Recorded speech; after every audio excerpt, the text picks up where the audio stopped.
Hi, Battle of the Bookers. I'm so excited to talk to you because you must love books if you're part of that group. And I'm so proud that you're reading 25 books in the next few weeks, I guess.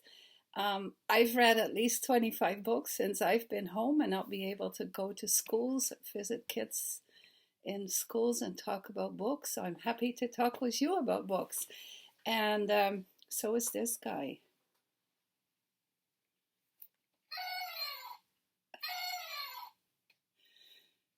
Can you tell that I like elephants? I get a lot of elephants. I have elephants in all shapes and sizes that keep me company at my desk when I'm writing.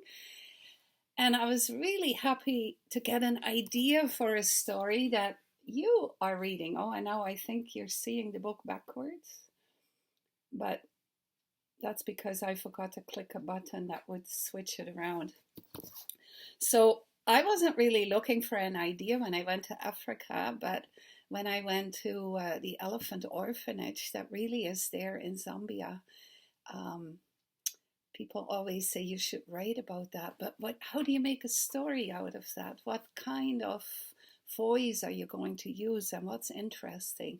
So when I was there and I met Aaron, who it was a real young guy who told me his story of how he came from a poaching village. That's when I thought this would be an interesting story. How do you go from a poaching culture to being a great elephant caretaker and really helping the elephants?